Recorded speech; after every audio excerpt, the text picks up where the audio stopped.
So the Talmud tells us in 3 places very similar stories, kind of a very similar pattern, and incidentally, or maybe it's not so incidental, these stories appear within 7 pages of Talmud. Talmud is comprised of in totality about 2,711 pages, and within 7 pages you find 3 stories that parallel each other.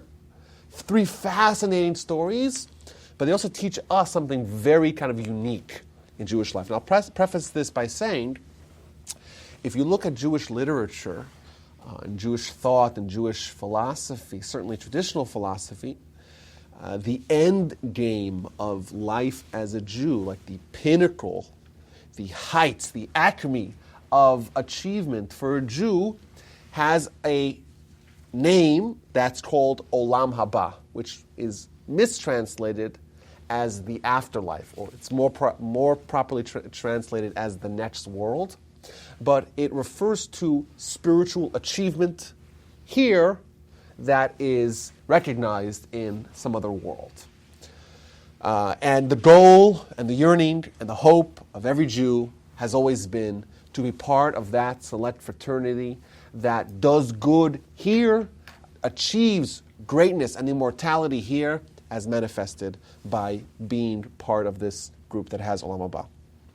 Now, typically, the way we accomplish that is by doing mitzvahs, by being kind, by studying Torah, by being generous, by doing as much as we can to do tikkun olam, to ourselves, to our community, certainly to the world, to the Jewish people, of course.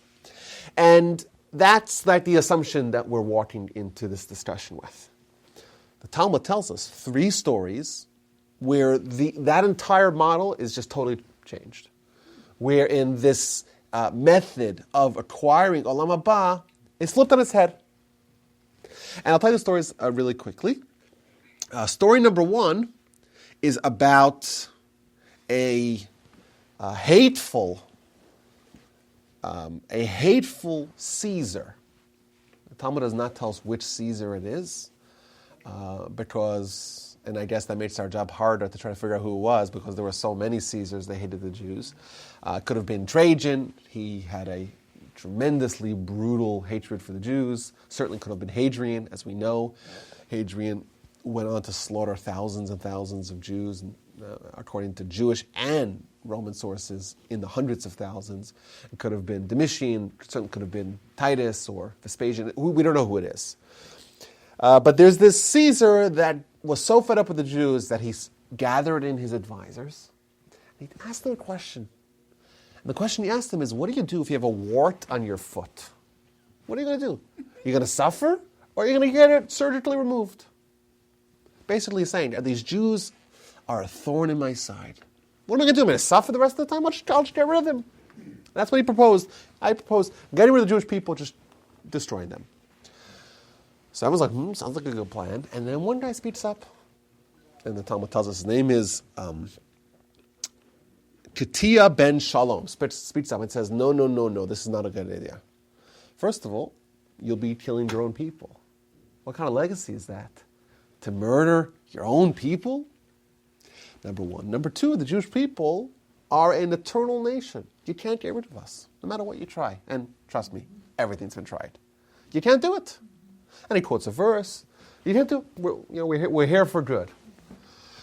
So the Caesar says, "You're right. I can't destroy the people. However, you went against protocol. You spoke up in opposition to the plans of the Caesar. So you know what's going to happen to you? You are going to be summarily executed." They start leading him out to the execution with a lot of pomp, like the Romans are wont to do. And he's being led to his execution for standing up for the Jewish people. He's a non-Jew. So a lady, a Roman matron from the crowd, she tells him, she screams to him, Ketia ben Shalom, you are a ship that is traveling through the channel, but you didn't pay your tax. As if to say, you're not Jewish. So you stood up for the Jewish people, but you're not a member of the tribe. The Talmud describes that he takes some sort of device. It's not clear what it is. He circumcises himself, and he says, "Behold, I paid the tax." And they lead him and they execute him. And after they execute him, there's a prophetic voice that starts booming. Ketia ben Shalom, you are welcomed into Olam Haba. And the epilogue of the story is that Rabbi Judah the prince, right, the leader of the Jewish people in the end of the 2nd century, when he heard this story, he started crying. Why? He started crying because he said like this. He lamented. Most people spend their entire lives, multiple years, trying to achieve immortality. And this guy got it in 1 hour, with one deed, with one dedication, with one act of martyrdom. He achieved what it takes everyone else years and years to achieve. Thus concludes story number 1. 6 pages later, we find story number 2. This is a story about a fellow. I'll tell you his name. His name is Rabbi Eliezer ben Durdai. This guy was Jewish. But he did not actually behave in the way that was fitting of a nice young Jewish boy. So much so, the Talmud tells that he was a connoisseur of prostitutes. That's what he did. He just had an insatiable lust. And it says that there was no prostitute in the whole region that he didn't patronize. And then once he found out, this is from the Talmud of Avodah Zarah, page 17. He found out that there's one prostitute, all the way far travel, that so expensive she charges an entire bag full of gold coins as her fare. And he says, I'm going to go do this. And he travels many days. He has to cross through many rivers. Finally, he gets there, and he's with this woman, and there's some sort of emission, and she starts giving him a little bit of musar. And you hit rock bottom when you start getting rebuked by prostitutes. She tells him like this. You know what she tells him? She says, just like that wind will not go back to its source, so too you will not repent. And he is shaken up. Can you imagine? His whole life, he's there. He's finally achieved what he dreamed, so to speak. And now it's brought crashing down with these sharp words of rebuke. So he gets all excited and all emotional, and he starts praying. He goes and he sits between two mountaintops and he says, who's going to pray for me? The mountaintops won't pray for me. The valleys won't pray for me. The rivers won't pray for me. The sun, the stars, and the moons won't pray for me. All the constellations. No one's going to pray for me. The only person that can pray for me is myself. And he puts his head between his knees and he starts crying and crying until he dies. And when he dies, a prophetic voice announces Eliezer ben Durdai, he is welcome and ushered into immortality, into Olam Haba. And once again, when Rabbi Judah the prince hears the story, he starts crying and he says, some people spend their entire lives, multiple years, trying to achieve this level of immortality, and some people accomplish it with 1 short hour. I have a question. Yes? You said this guy was kind of a righteous man?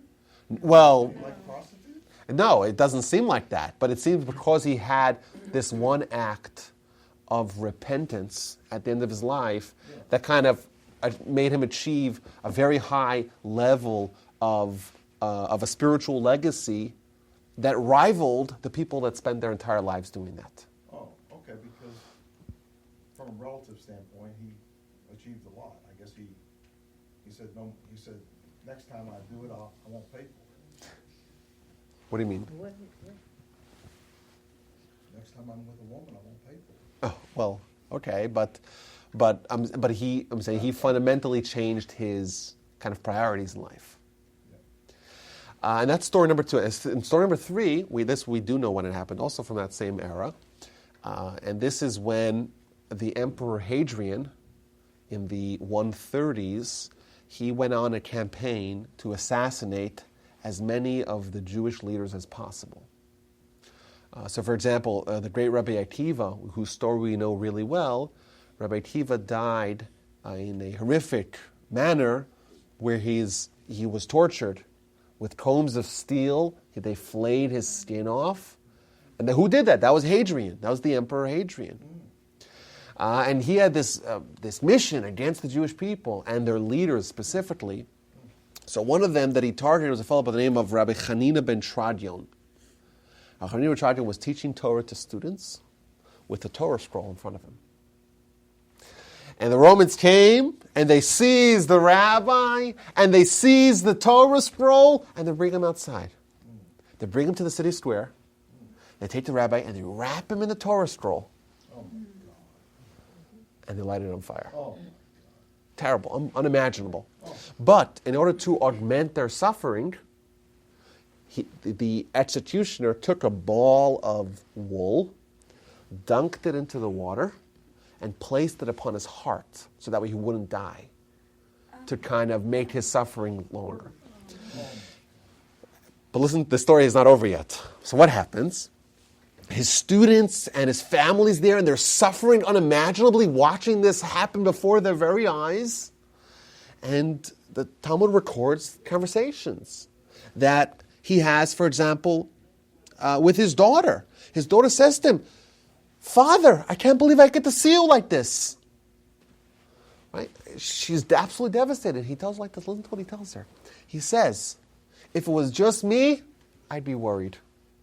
But I'm being burned, I'm being tortured together with the Torah scroll. We know that the Almighty will not accept the shaming of His Torah. So therefore, when the Almighty will get the compensation for the shame of the Torah, He'll also take care of me." That's what he tells his daughter. And then he tells his students are all there. And they're weeping, they're sobbing. This is terrible. Watching their teacher suffering so intensely. And they asked him, "What do you see? What's going on?" And he tells them words that are hallowed words in the course of the Jewish exile. He tells them, "I see the parchment burning, but not the letters. The Torah, the parchment's burning. The letters, I see them going up to heaven." It's as if it's kind of emblematic of Jewish suffering. The letters, the Torah itself, the spirit of our nation, what makes us unique, that is inexhaustible. That cannot be stamped out. This whole story is happening, and the executioner is there. And the executioner starts speaking to Rabbi Hanina ben Tradion, and he says to him, "Listen." Oh, sorry, there's one more part of the story. His students tell him, "Why don't you open up your mouth and kind of swallow in the fire to expedite your death?" He tells them like this, which is also a very interesting idea. He tells them, "The Almighty gave me a soul. Right? He gave me life. If He wants my soul back, let Him come take it." As if to say, our responsibility is to do the best we can with our life, so long as we have life. We don't have the decision to cut our own life short, even if it means to hasten our death only in order to minimize the pain. Either way, there's this conversation as with the executioner. The executioner tells him, "Rabbi," he's moved obviously by what's going on, and he says to him, "Rabbi, if I minimize your suffering, do you guarantee me a place in Olam Haba? Do you guarantee me a place in immortality for my soul?" And he says to him, "Yes." He pulls off the wool. Right, instantly almost, the rabbi dies, and then he himself jumps into the inferno as well. And he dies as well. And once again, at the end of the story, there's a prophetic voice that everyone hears. Rabbi Hanina ben Tradion and the executioner have a portion of the world to come, or are ushered into the world to come. Was the executioner Jewish? No, he's a Roman. Okay. And on that, when Rabbi Judah the Prince heard that story, he started crying. And he said, some people spend their entire lives trying to achieve Olam Haba, and some people get it in one moment. So that's these three stories. Very dramatic, very kind of just raw stories.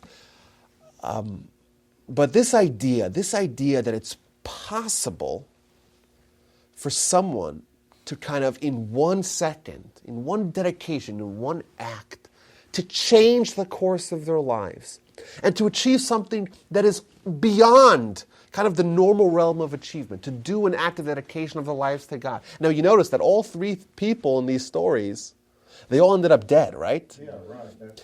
Because it was an act of dedicating their entirety of their lives to God. Yeah. And by doing that, they managed to have a shortcut, so to speak. Normally, to achieve greatness, it's about starting from the bottom up.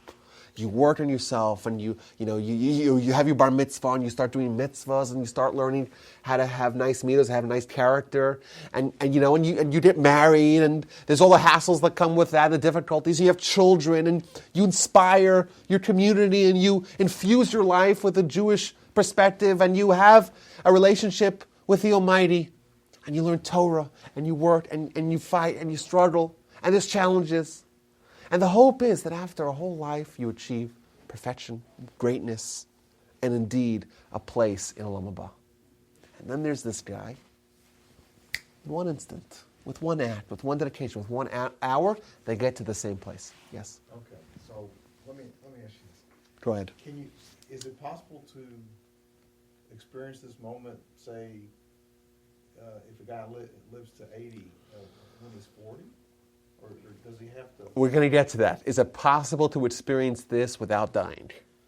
Yeah, I mean, I liked your deal about the second road. I thought was better. Having a family. Oh yeah, and studying Torah. I mean, And I would liken this, by the way, to someone to the two paths to wealth, so to speak, material wealth.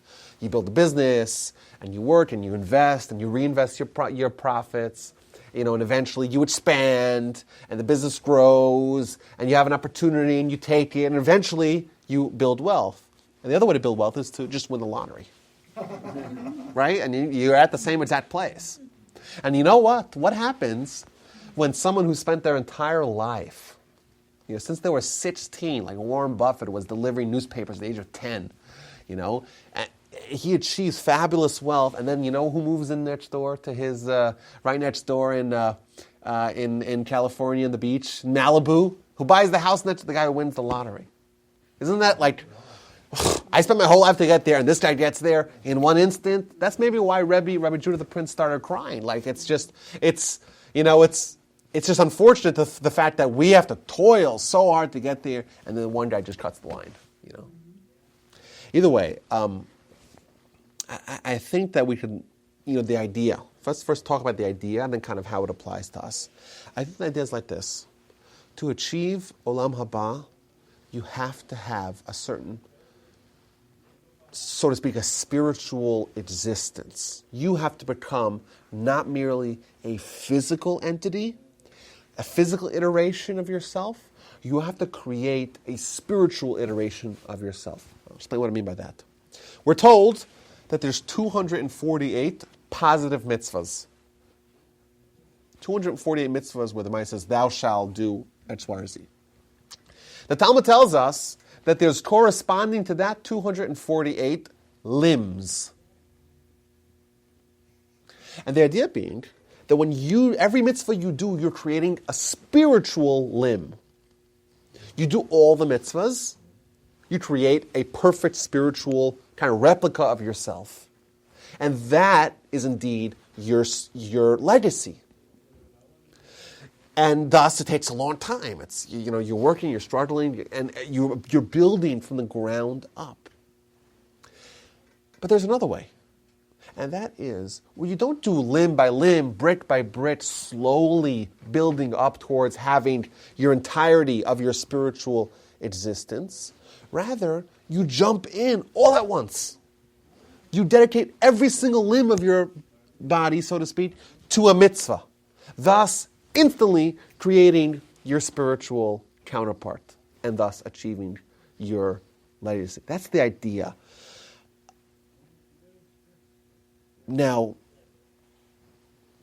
I want to tell you guys some more stories. I feel like there's a lot of stories around here. So, Rabbi Moshe Feinstein, who is known in the halachic circles as the undisputed halachic authority of most of the 20th century, the latter part of the 20th century. There was a story where he wrote an article, an essay, about a particular halachic subject. Some other rabbi, who was many, many, many years his junior, and orders of magnitude a lesser Torah scholar, publicly berated and belittled Rabbi Moshe Feinstein's essay, which is unheard of. If you, you have to have a certain deference for the scholars that are greater than you. Even if you disagree with them, there's a way to disagree with someone respectfully. Certainly in a Torah setting, right? If our study of Torah, if that doesn't leave us with better character, then we're doing it wrong. If someone is purported to be a Torah scholar, and they write a scathing response against Rabbi Moshe Feinstein, there's something wrong with that. That's the story. A few months later, this same guy, the guy who wrote the article berating Rabbi Moshe Feinstein, shows up at his door. Knocks at his door, and everyone assumes, all the people that are there assume he's coming to apologize, right? That's what you would do. He got the better, he just realized what he did wrong, and he's coming to apologize. He walks in, he sits down with Rabbi Feinstein, Rabbi Moshe, he says to him, I wrote a new book. I wrote a new Torah book. I want to know, can you write a letter of approbation? The people are flabbergasted. Can you imagine? Someone who does the unthinkable. Right? Berating and belittling and castigating and reprimanding Rabbi Moshe Feinstein, who's 50 years older than him and 500 times a greater Torah scholar. Doesn't apologize and shows up and says, "Can you do me a favor?" People can't believe it. What gall. What gumption. Unbelievable, right? What does the rabbi do? Pulls out a pen, pulls out a paper, and writes him a beautiful letter of approbation. He's a great Torah scholar with wonderful character, who wrote a wonderful book. I hope you buy it, and this book will increase in Torah study. And the people are like, their eyeballs are popping out of their sockets. And he gives them the letter, and the guy leaves. No word of apology. Unimaginable. So everyone afterwards, they go to Rabbi Feinstein. What were you? Do you remember? Yeah. What were you thinking? Why did you give him that? And he says to them like this. He says, the Talmud tells us that it's possible to acquire spiritual immortality in 1 hour, with one deed, with one dedication of yourself in an act that's just beyond the realm of normalcy. I thought, says Rabbi Moshe Feinstein, maybe this was my opportunity. Maybe this was the chance that I'll have in my life to do an act of kindness, of selflessness, an act that goes against the basic decorum. Who would do that? An act that's so totally selfless? Maybe this is my opportunity to achieve this status. And, so what a story, right? And I was thinking, for us, this past week, of course, this is the end of the school year, and all the universities are having their commencement speeches. So they're bringing in all the business leaders, or the legal scholars, or the medical schools are bringing the great surgeon generals and doctors and physicians that are contributed to medicine. And in New York City, in Yeshiva University, they got Robert Kraft to come speak. Now, who's Robert Kraft? Robert Kraft's a nice Jewish boy from Boston who built a great business and bought the New England Patriots. Oh, really? Yes, the owner of the Is it Patriots. Kraft Foods? Not from Kraft Foods, the other Kraft, Kraft everything else. And they brought him in to speak. And he starts speaking. He starts talking about how he grew up Orthodox. He's telling the students. And he went to yeshiva. And he studied Chumash and Rashi with his father in shul and Shachris. And after Mincha, they would learn Pirkei Avos. And then he tells them a story like this. He tells them a story of how he bought the Patriots. In the 90s, the Patriots were the worst team in the league.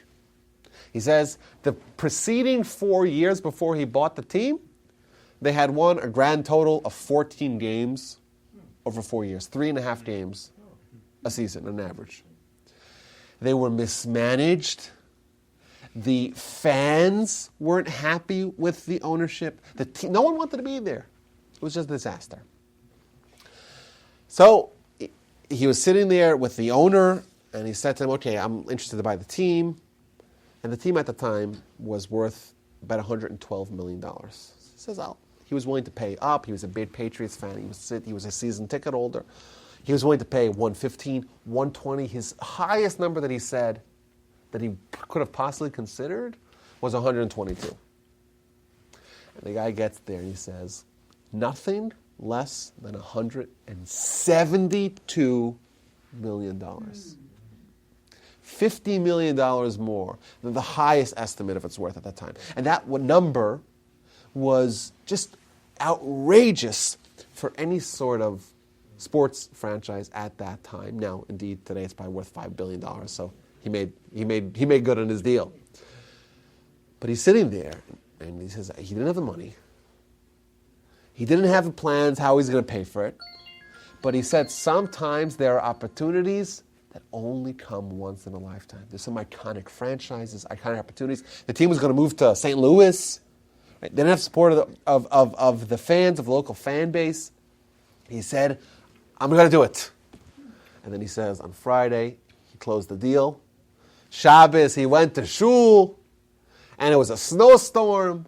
And despite the fact that there was a big snowstorm, there were 6,000 fans lining up to buy season tickets. And of course, the rest is history. And he says, of course, in the preceding 37 years, they only had one home playoff game, which they lost. And since then, we've had 21 home playoff games, which we won 18 of them. We went to 7 Super Bowls. They won 5 Super Bowls. And of course, the rest is history. But he said like this.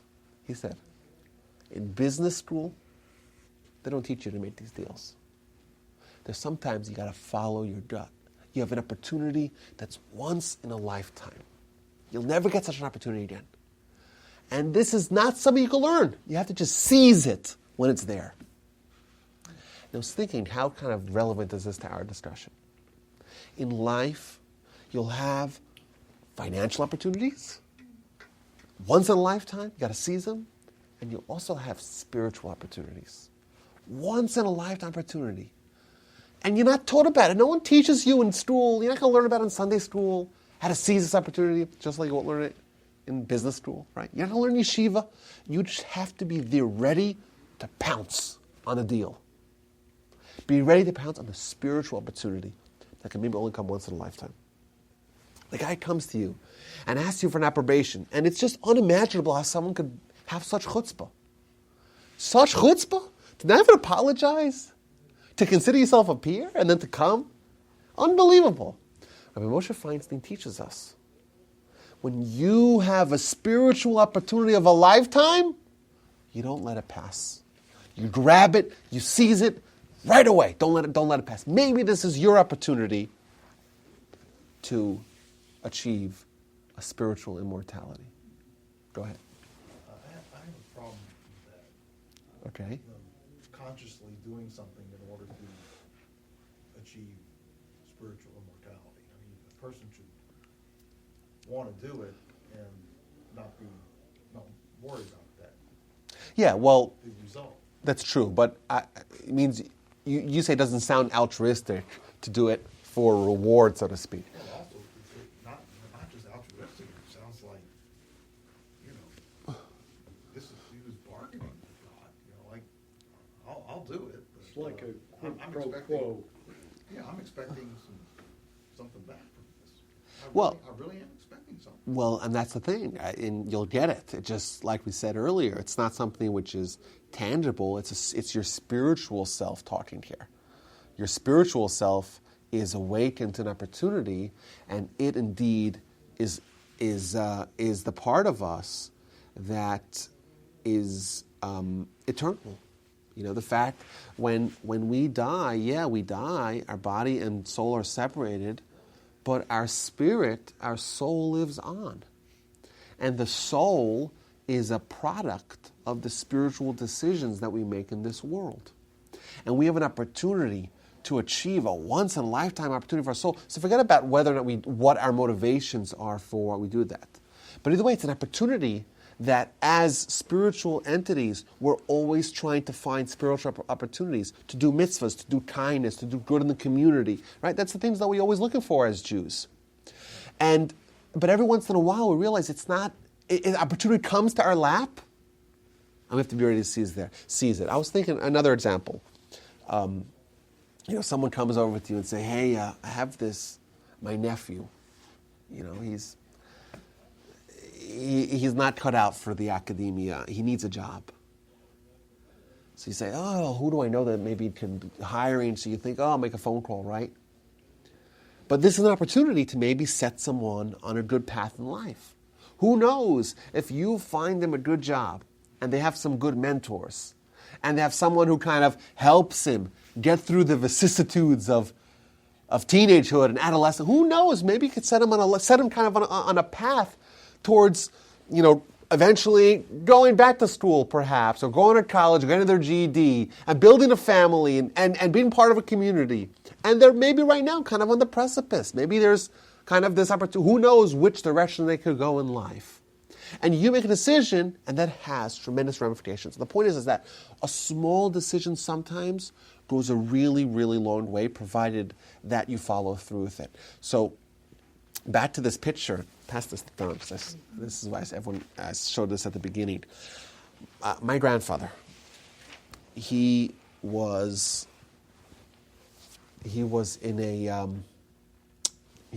from Germany, born in Berlin, and in 1934 he went to yeshiva in Poland. Now, it was a transformative experience for him in yeshiva in Poland.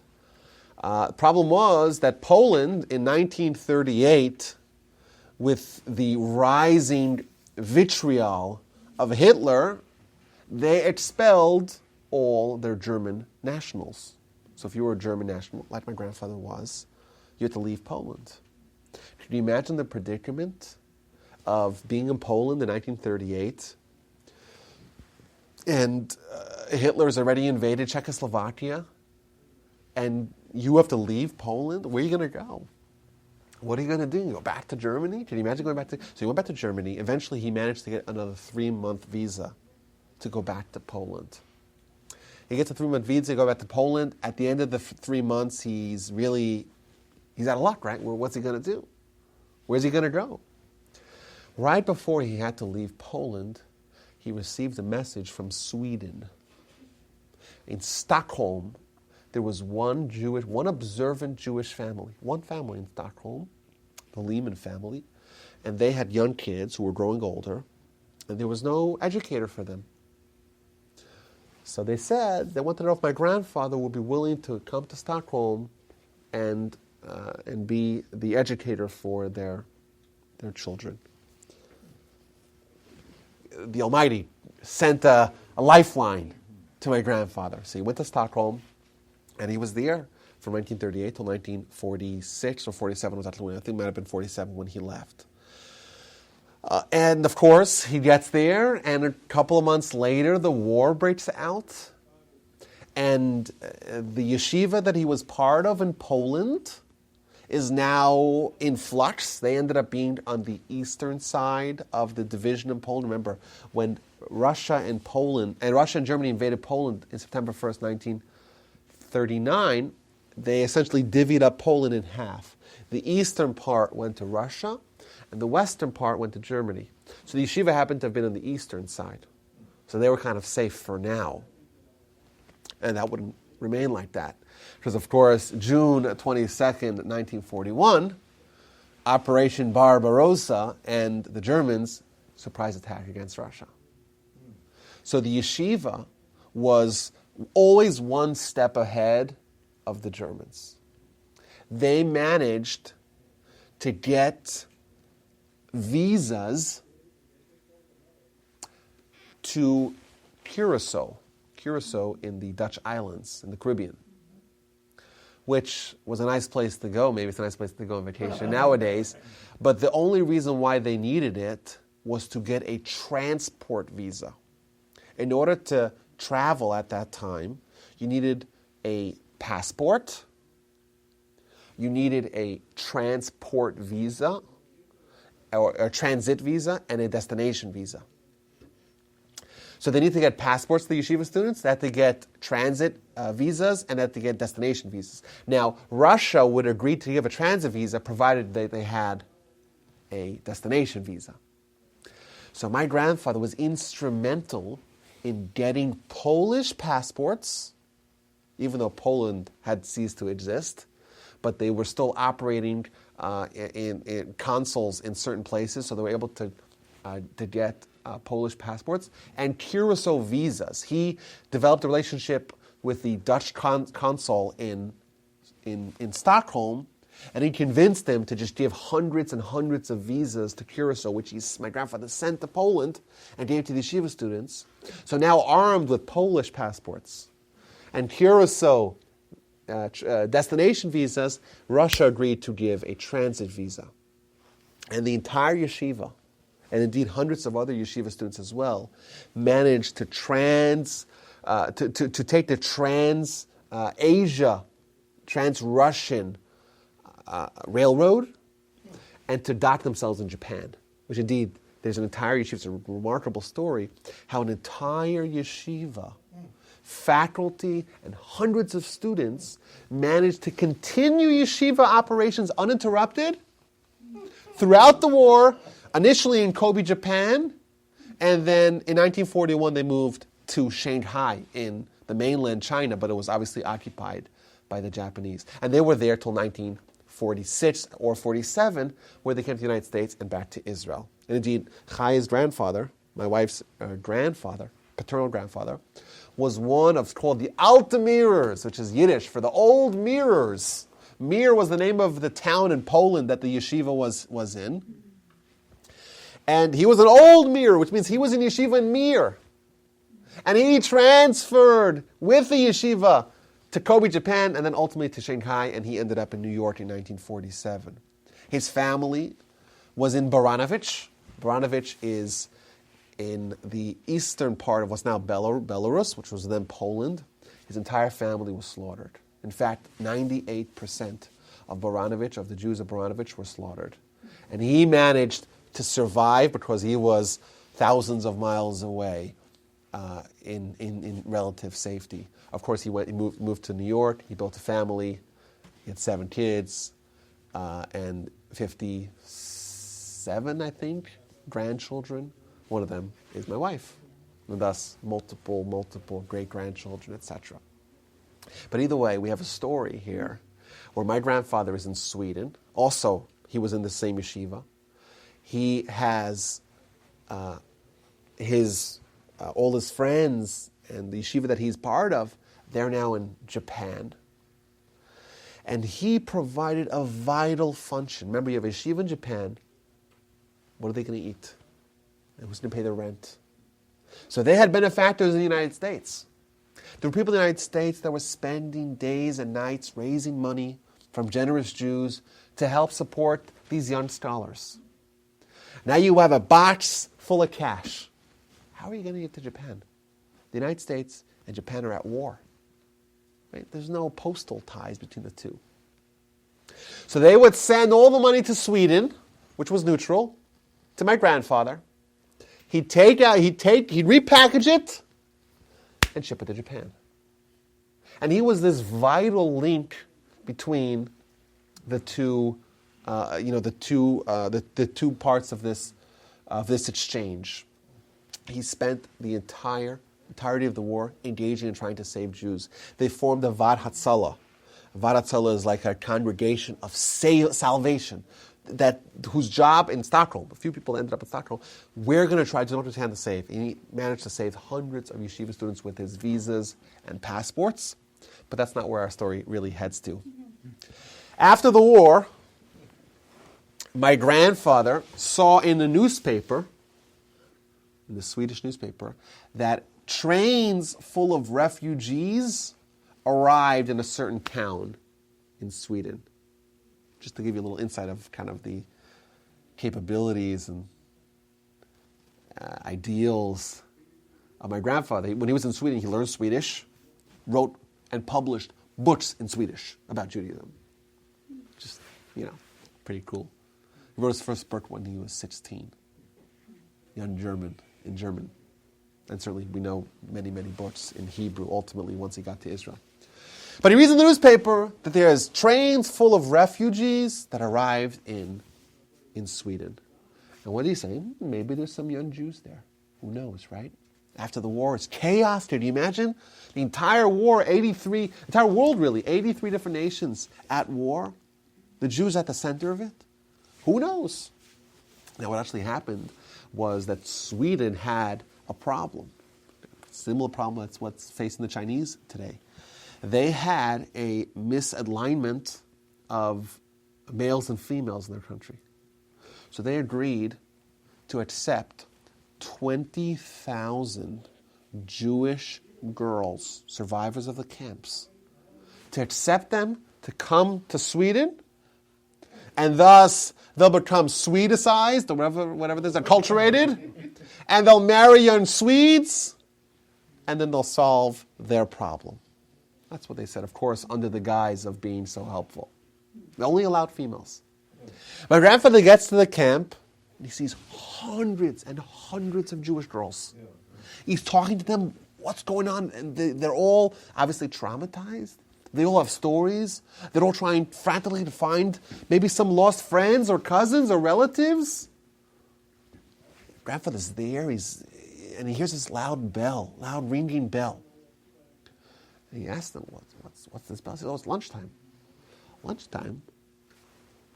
I brought my sandwiches as well. So my grandfather's there looking for a place to wash his hands, to have sandwiches. And the girls asked him, what are you doing? He said, I'm looking to wash my hands. He said, okay. He washes his hands. He says the bracha al netilas yadayim.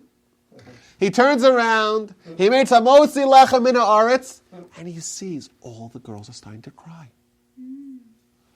They see a rabbi with a beard who looked like their fathers, their uncles, their teachers back home. They spent 4 or 5 years in the camp, and they haven't seen this. They all start crying.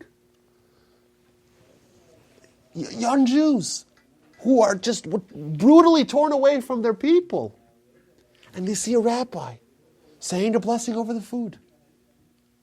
My grandfather got very emotional. Obviously, who wouldn't? And when he left, on the train home, it was a very long train ride back to where he was living, he had a thought, he said, what's to do with these girls? These are girls, some of them probably from very prestigious Jewish families, wonderful girls that they were just in camps for years, and they're bringing here to assimilate, to who knows what's going to be with them. On the train, he said, the only way to help these girls is if we start a Jewish school. We start a Jewish school. And he was so moved by this inspiration, he got off the train, he telegraphed the people of his Vadat Salah that were involved with saving Jews, and he convened the meeting for that evening. That evening, they get together, he tells them what he saw. He said, the only way to do it is we start a school. You know what the problem with starting a school is? You need a building. You need funds. Who's going to be the teachers? Well, what's the plan? Have to start a school. So they said, you know what? If we get a building, we'll do it. We'll figure out how to pay for everything else. Let's get a building. So my grandfather wrote a letter to the Ministry of Interior in Sweden, explaining the situation. Can you please provide us a building? And my grandfather tells over that in his head is like, he was just doing everything he could, but he knew for sure they would say no. And he knew probably would take a long time to get the, bureaucracy, right? He was surprised beyond belief when a couple of days later he gets a letter in the mail that asks the question, how many buildings do you need? He responds, we'll start with one. He goes back to the girls and says, who wants to come go to a Jewish school? A few hundred girls join. He had found a local family, the local rabbi in town. It was under their auspices. My grandfather was still a single man. It's under their auspices.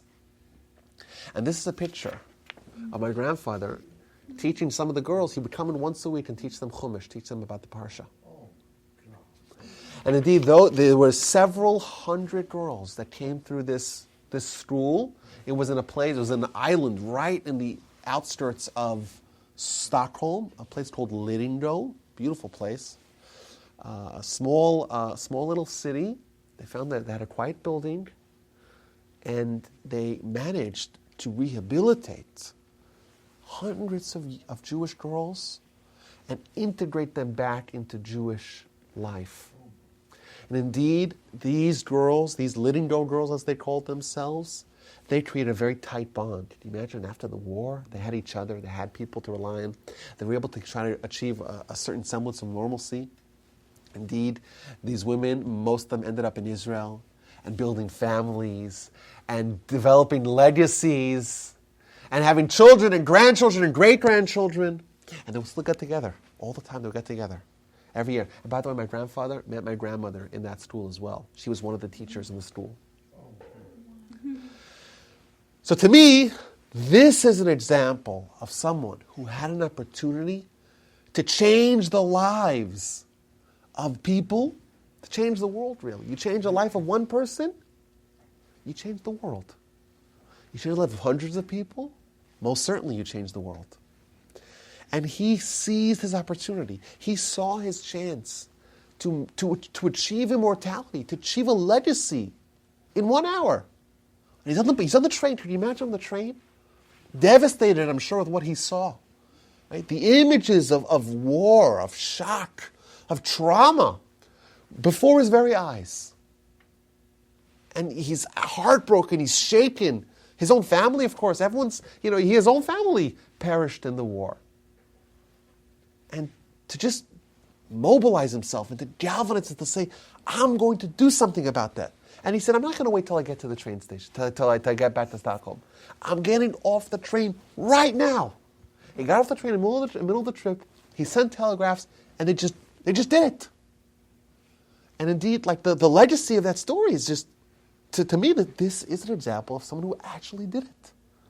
Now, I don't know how the Almighty treats him, and I don't know I can't evaluate his spiritual self, but let's ask ourselves, someone who did something like that, took it upon himself to do something. You see a problem, do something about it. Don't just sit, and pontificate and say, well, it's really sad. I wish I could do something. I don't have a building. No, let's see what we can do. People here need help. People are absolutely devastated, coming out of the ashes. What do we do for them? Let's start a school for them. Let's bring them back to Judaism. And he actually did it. Did you call it the Torch? Huh? Did you call it the Torch Center? It was just there's a book, by the way. There's a book chronicling this. I was going to ask. It sounds there is a book. It's an incredible story. It also goes through a lot of the emotional trauma that these girls had to kind of exorcise. My grandfather? Yeah. Yes and no. He does have some accounts that he wrote for himself. Everything he did without any pomp or publicity. He didn't want publicity for this. Yeah, I was just wondering. But there are some accounts that he has. We know, for example, that during the war he developed a really bad stomach illness because he was so busy day and night trying to save as many Jews as he could, that he didn't eat. The only thing he would eat is chocolate on the run. And he developed a really serious a stomach disease. Because like he was, can you imagine? Like to us, it's unimaginable to think of what life was like for those people at that time. But he knew he was uniquely positioned to help as many Jews as he could. He tells a story. It's a really emotional story. He tells a story where it was also after the war, and there were Jewish prisoners or refugees or displaced people that also arrived to Sweden, but they were all very sick. And they put them in a hospital. And it was Rosh Hashanah. Must have been Rosh Hashanah of 1946 or 1940.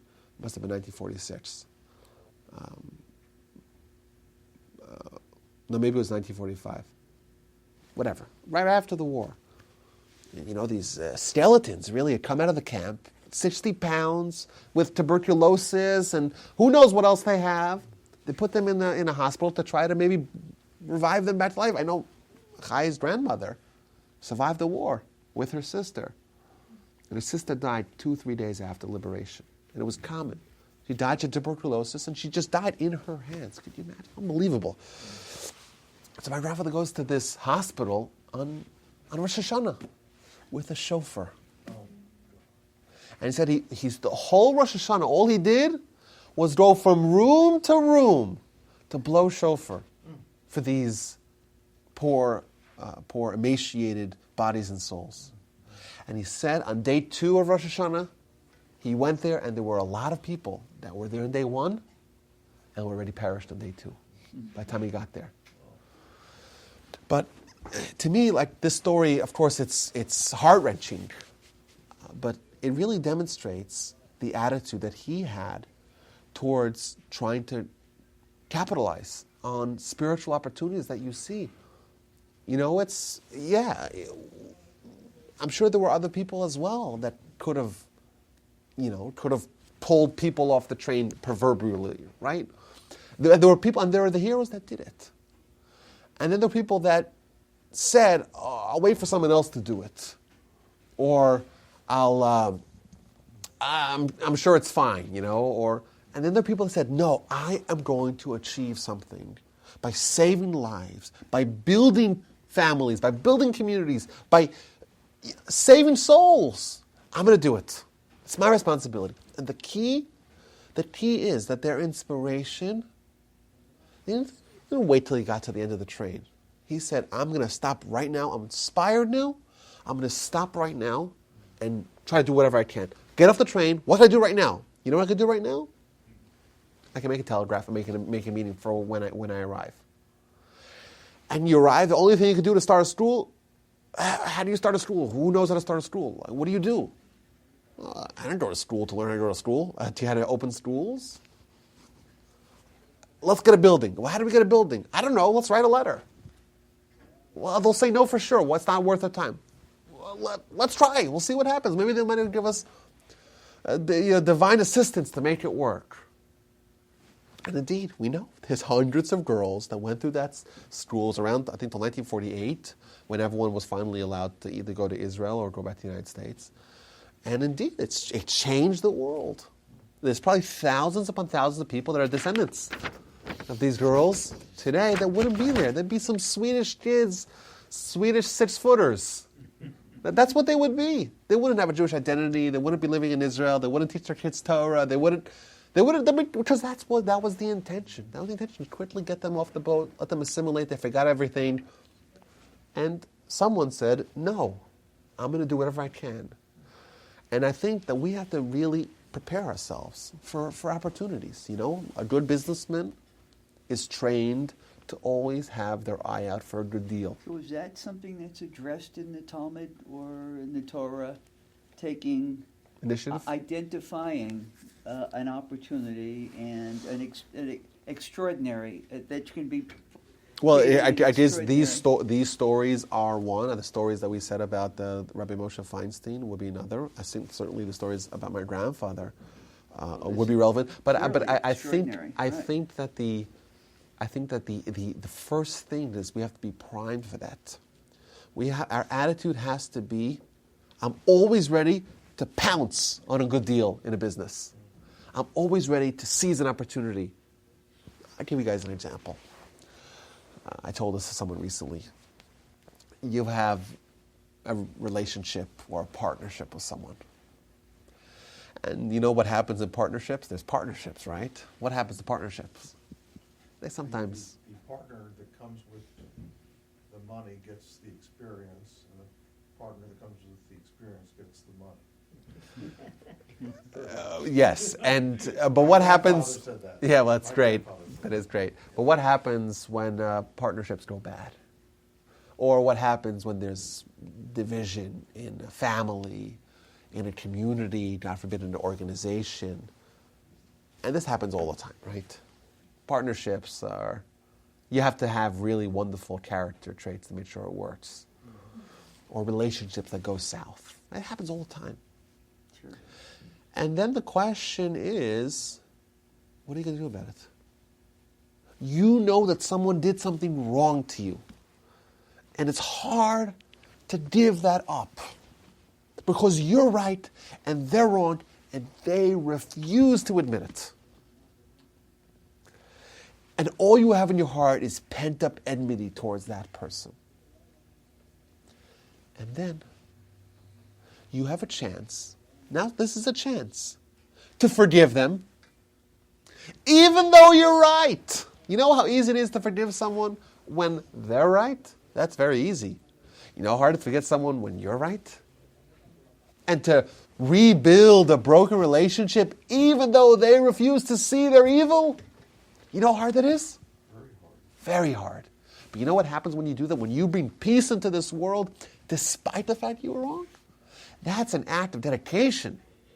I don't know if it's quite acquiring the whole world in one instance, but that is a quantum leap. That's not a small step in towards spiritual greatness. That's a leap, a quantum leap towards greatness. Yes? There's something in the Torah that says something to the effect that it's better to be kind than right.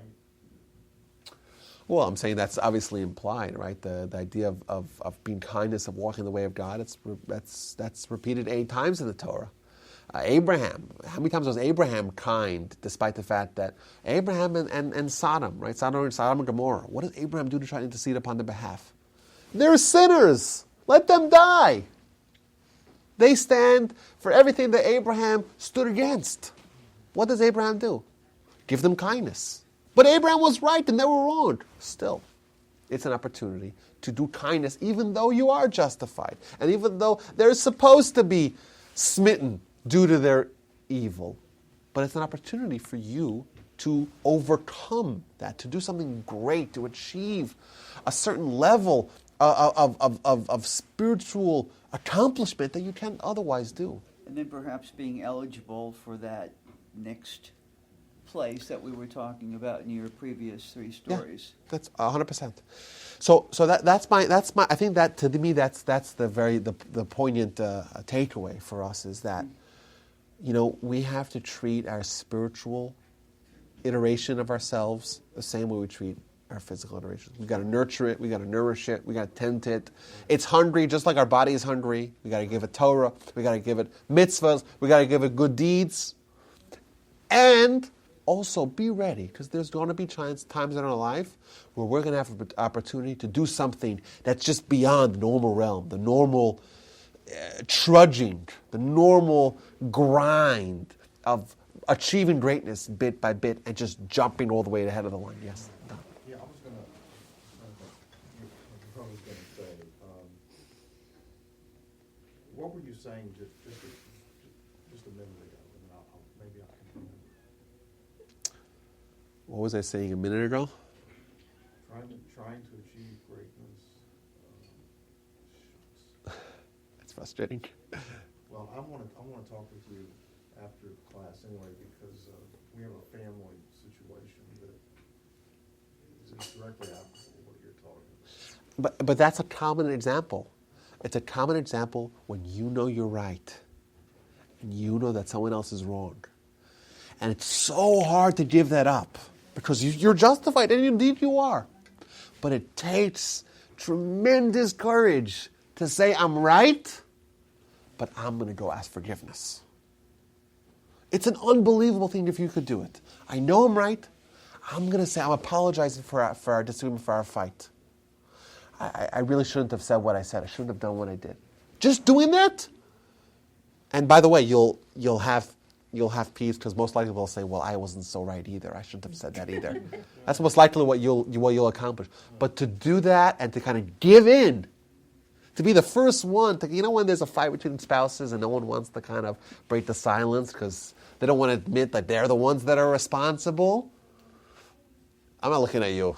What's this? There's nodding here. I see a nod and I see a nod yes and a nod no. I'm not looking. What could you be saying?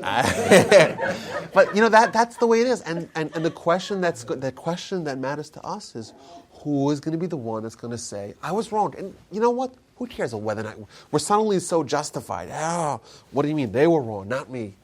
Okay, you know what? They were wrong. Apologize anyhow. Just imagine what that does to you, to your spirituality. So that's my hope. My hope is that we take the lesson of great heroes in ancient Jewish history, even though they weren't Jewish necessarily, great heroes in recent Jewish histories, people that are able to do great things and change the world and change the lives of other people and overcome justice and do something good for someone else despite the fact that they don't deserve it, and be ready to seize those opportunities and to pounce upon them, because these are very rare, and you have to cherish every one that you get. I remember my question. Okay, good. Okay. I've been going to Chabad for many years, and we talked a lot about every physical thing you do has a spiritual component. And so today I was kind of thinking of, I don't know if you know about Maslow, Abraham Maslow's Yes. hierarchy of needs. Yes. And A spiritual hierarchy of needs. Is that what you're saying? He talks about, first give me my physical, then I'll work on Shelter and spiritual. food, right. Yeah, give me, and I'm thinking,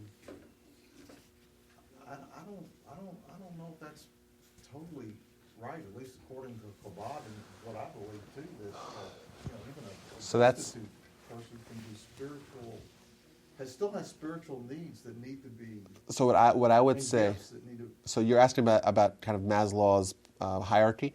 yeah. I would say that there's two hierarchies.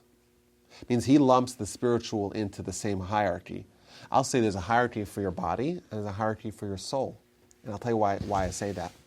In Jewish literature, we're told, Kol tzamei lechu lamayim, everyone who's thirsty, go drink water. Ve'ein mayim ela Torah. But when we're talking about water, we're only referring to Torah. And the idea being is that in our spiritual Maslow's hierarchy, there's water. Our soul needs water. Our soul needs food. And the water is Torah. And the food perhaps are mitzvahs. And I'll tell you what Rabbi Akiva says. Rabbi Akiva compares Torah to oxygen, which, by the way, does not appear on Maslow's list of hierarchies. But we need oxygen, right? You can't survive 4 hours or 4 minutes without oxygen. Maybe 4. I read somewhere that he put love in the basic need. I don't know if that's true or not. Well, I think people need to feel a sense of companionship, of having a relationship with other humans. We go nuts if we're in isolation. But either way, like this idea of our needs, our physical needs is what our body needs, and our spiritual needs are what our soul needs, and that also has an agenda and priorities. That's a very interesting takeaway. But either way, this idea of having mirror kind of selves, our spiritual self and our physical self, and being ready to pounce upon once in life's opportunities. The Patriots will be for sale once every 100 years. Let's go buy it. Let's change the world. Thanks a lot, guys, and have a great Shabbos.